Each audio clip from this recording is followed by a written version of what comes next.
Audio on demand from Vision Christian Media. Foundations. You know, this jealousy is righteous and it's holy because it's coming from God.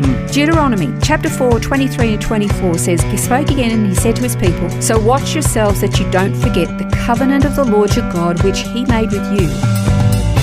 Foundations. Understanding the Jewish foundations of our Christian faith. With Robbo Robinson and Mandy Warby. We've been learning about the names that God uses to reveal different facets of His nature, His character and His attributes. And in this program, we're going to be looking at another one of the names of God. And depending on where you put the emphasis, it's Qanna or Qanna. Which way did I get it? Qanna. Although I got it wrong both times. Qanna. So yeah, it's been really interesting learning about the names of God because it reveals so much about Him. This particular name, Qanna, is kind of controversial. There's a lot of people who I don't like that particular name. That doesn't fit my idea of the way God should be. Well, fortunately for us and fortunately for God, He doesn't need our permission yeah, that's right. when it comes to the kind of attributes that He demonstrates and reveals to us. Okay, so this is basically meaning that God is a jealous God. Now, to us, the word being jealous is a negative attribute. Yeah. We would say, I'm green with jealousy. Yes, and we would go, that is not healthy, that don't want to be eaten up with jealousy and, wanting what somebody else has got or whatever. But if God is jealous and He's righteous and pure, then He has a right to be jealous. So it's really important to get the context, okay? This is where a lot of people they can get confused about something. I can remember actually hearing I think it was Oprah Winfrey talk about how she was in a Baptist church and she was believing in God until she heard that God was a jealous God, and then she went, hang on a second, and that turned her right off. And we know the kind of spirituality, that she now embraces, sadly. But she didn't understand. It wasn't explained to her, the context, okay? So in this context, the word Qanna is referring to a marriage relationship. So it's important we go through some of these scriptures because God is relating to His people, His national people, Israel, as Him being a husband and Israel being His wife. So you've got to keep this context, all right? Isaiah 54:5 says, For your husband is your maker, whose name is the Lord of hosts, and your Redeemer is the Holy One of Israel, who is called the God of all the earth. Okay, so there's another one there. Yeah, well, Jeremiah 31:22 says, Not like the covenant which I made with their fathers in the day I took them by the hand to bring them out of the land of Egypt, my covenant which they broke, although I was a husband to them, declares the Lord. Yeah, and then Ezekiel 16:32, it says, You adulterous wife, who takes strangers instead of her husband. And that was God speaking to Israel when she was worshipping false gods. So if you are looking at this particular name, Qanna, in a context of a husband and wife relationship, He's completely within his rights to express jealousy over his wife being unfaithful. That's right, yeah. So it's not unreasonable, it's not negative, it's not bad. But it actually goes a little bit further than that. Okay, so again, the word Qanna, it means jealous or zealous or envy.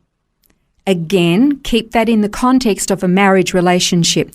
Okay, so God uses, and I think that it's really one of the reasons why it's so important that we maintain the sanctity of marriage in a human environment, because it's reflective of the relationship that God has with His people, that Christ has with the church. Yeah. You corrupt the marriage and it corrupts this beautiful, perfect picture that God has presented to us. This is the kind of relationship He wants to have with His people.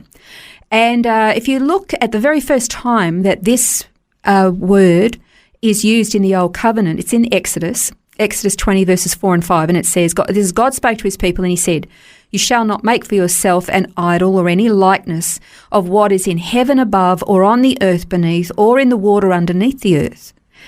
You shall not worship them or serve them, for I, the Lord your God, am a jealous God, visiting the iniquity of the fathers on the children, on the third and the fourth generation of those who hate me.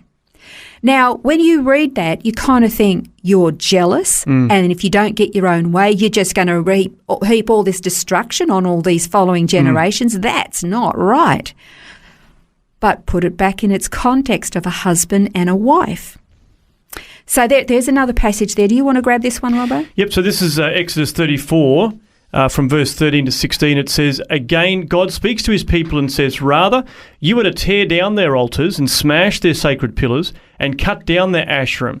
For you shall not worship any other God, for the Lord, whose name is jealous, is a jealous God. Otherwise, you might make a covenant with the inhabitants of the land, and they would play the harlot with their gods and sacrifice to their gods, and someone might invite you to eat of his sacrifice, and might take some of his daughters for your sons. And his daughters might play the harlot with their gods and cause your sons also to play the harlot with their gods." Okay, so again, if you've got a husband who is jealous for his wife, he loves his wife, he wants to protect his wife, and she goes off and she's cheating on him, what's that doing to their relationship? Okay, you're talking about, let's have a look at the consequences of that kind of infidelity. The consequences on God's people if they were to intermarry and embrace pagan idols and worship practices of the nations around about them. They worshiped devils.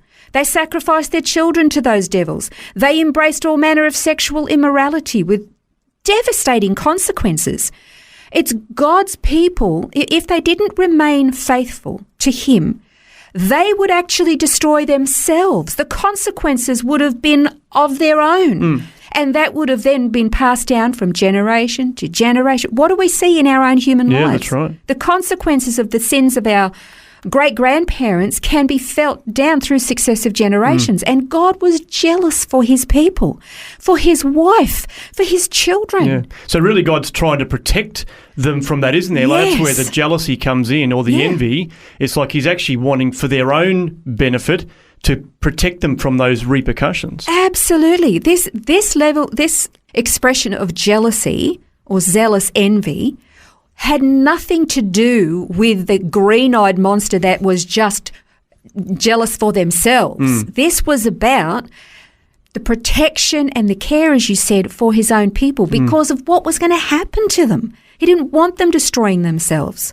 And again, this jealousy is righteous and it's holy because it's coming from God. Deuteronomy chapter 4, 23 and 24 says, he spoke again and he said to his people, "So watch yourselves that you don't forget the covenant of the Lord your God, which he made with you. And make for yourselves a graven image in the form of anything against which the Lord your God has commanded you. For the Lord your God is consuming fire. He is a jealous God." All the covenants that God made with his people were eternal and unconditional, except for one. And that was the Mosaic covenant. That was the rules, the regulations. Don't do this, don't do that. Do this and do the other. But don't do that, and if you do that, this is going to happen. And if you don't do the other, then the other thing is going to happen. Yeah. That was the only covenant that was conditional. And it was doing all of those things that would bring all of these negative consequences on them. If you commit adultery and you sleep around, you destroy your family, you destroy your children, you can end up with a disease that could kill you, that could be passed on to yada, yada, yada. Yeah. And so that one held all the consequences. This was the blessing and the cursing. Yeah, you that's obey right. this, good things will happen. You disobey this and bad things will happen. That's the consequences that get passed down from generation to generation. God knew that.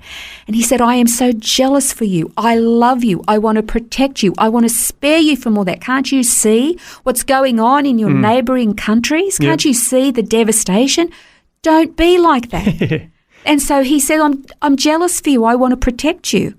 So it's a very righteous and holy attribute that God is demonstrating here, but you can see the severity or the seriousness of it, of why this is so important. And we shouldn't look at this particular name, El Qanna, as something bad or something that demeans God or lessens him. It's this very holy response. Well, it is a fascinating study, and you can find out more about that on the notes on the website, vision.org.au/foundations. But we're going to learn about another name of God next time on the program, and that is Adonai.